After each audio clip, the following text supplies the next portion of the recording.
Hello बच्चों, कैसे हो। तो देखो बेटा, आज अपन पढ़ेंगे दाब। ठीक है, 8th क्लास में 11वां चैप्टर चल रहा है और आज अपन पढ़ेंगे दाब क्या होता है। ठीक है, तो देखो दाब क्या होता है ये सारा अपन पढ़ेंगे। आपने 7th क्लास में पढ़ा होगा कि तूफान या चक्रवात के समय प्रबल पवन जो होती है वो घर की छतों को डाले जाती है। मतलब आंधी तूफान या फिर चक्रवात आते हैं तो क्या होता है कि कच्चे घर वगैरह होते हैं, उनकी छतें क्या हो जाती हैं, उड़ जाती है, चद्दर वगैरह उड़ जाते हैं। ठीक है, तो ऐसा क्यों होता है और ये चक्रवात आते क्यों हैं, हवा क्यों चलती है, पवन मतलब तेज पवन क्यों चलती है, तो ये वायुदाब के कारण होता है। ये किस कारण होता है, वायुदाब के कारण या तापमान की असमानता के कारण ये सारी चीज़ें होती हैं। ठीक है, तो आपको ये पता होगा कि पवन तथा चक्रवात जो हैं किस कारण आते हैं, वायुदाब की भिन्नता के कारण। तो देखो, क्या दाब तथा बल में कोई अंतर है, आइए पता लगाते हैं।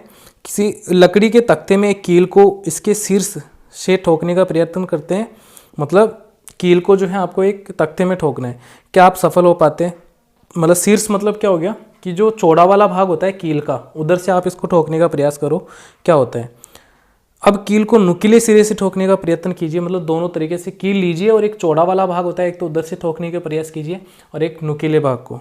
तो क्या आप इस बार इसे ठोक पाने में मतलब ठोक पाते हैं। सब्जियों को किसी कुंठित चाकू अथवा उसके बाद एक तीखे चाकू से काटने का प्रयास करें। मतलब एक तो बिल्कुल ब्लंट यानी मतलब एक जिसकी धार बिल्कुल ख़त्म हो चुकी है चाकू से, उससे काटने की कोशिश करो और एक तीखे चाकू से, धारदार चाकू से काटने की कोशिश करो, तो किस में आसानी होगी। तो ये सारी चीज़ें बेटा दाब, इसमें अपन दाब लगाते हैं और दाब भी किस पे निर्भर करता है, क्षेत्रफल पे। जैसे कि एक तरीके से जैसे क्या आपको ऐसा लगता है कि जिस क्षेत्रफल पर बल लगाया जाता है, उदाहरण के लिए कील के नुकीले सिरे पर, वह इन कार्यों को आसान बनाने में एक भूमिका निभाता है। किसी पृष्ठ के प्रति एकांक क्षेत्रफल पर, मतलब जैसे कि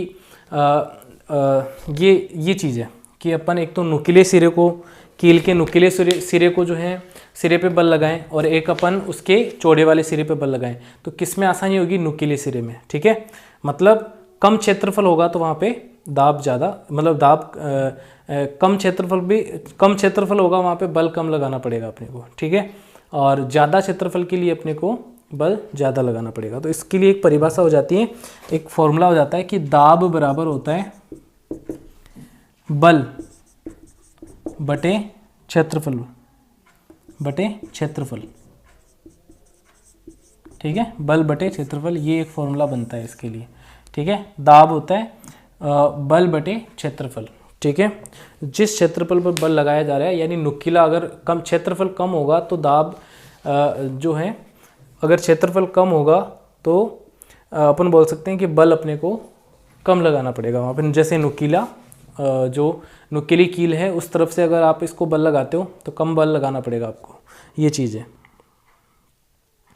अब देखो, ध्यान दीजिए कि उपरोक्त व्यंजक में क्षेत्रफल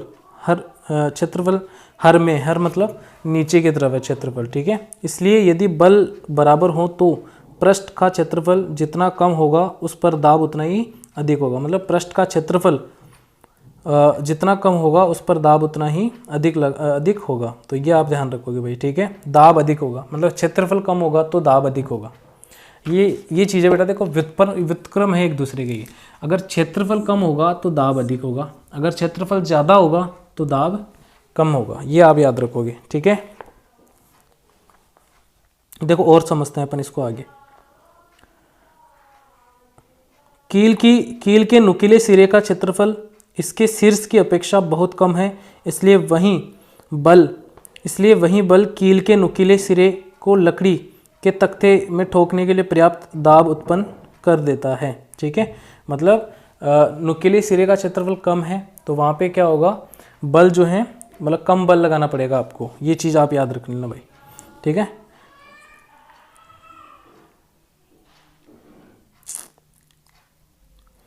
क्या अब आप बता सकते हैं कि कंधे पर लटकाने वाले थैलों में चौड़ी पट्टी क्यों लगाई जाती है। इन थैलों में बारीक पट्टी क्यों नहीं लगाई जाती है। और काटने तथा खुरास करने वाले औजारों कि किनारे सदैव तीक्ष्ण क्यों होते हैं। भाई तीक्ष्ण क्यों होते हैं, तीखे क्यों होते हैं, ये आपको याद रखना है। यानी अगर तीखा किनारा होगा तो वहाँ पे क्षेत्रफल कम होगा उसका, और आपको बल जो है कम लगाना पड़ेगा। इस तरीके से आप याद रखोगे, ठीक है।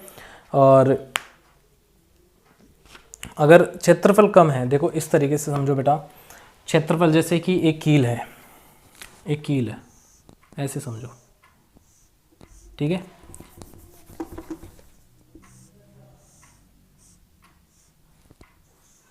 ये कील है ना। अब इसको आप कहाँ जो है, एक लकड़ी का एक तख्ता लेना है, लकड़ी का एक टुकड़ा लेना है, उसमें आप उसको ठोकना है आपको। तो देखो अगर नुकीले सिरे की तरफ आप इसको उसमें ठोकोगे तो क्या होगा कि यहाँ पे इस नुकीले भाग का क्षेत्रफल कम है, ठीक है, तो आपको बल कम लगाना पड़ेगा। और क्षेत्रफल कम है तो दाब अधिक होगा, दाब अधिक होगा, इसका मतलब क्या है कि वो फटाफट से इसके अंदर चली जाएगी, है ना, दाब अधिक लगेगा, ठीक है।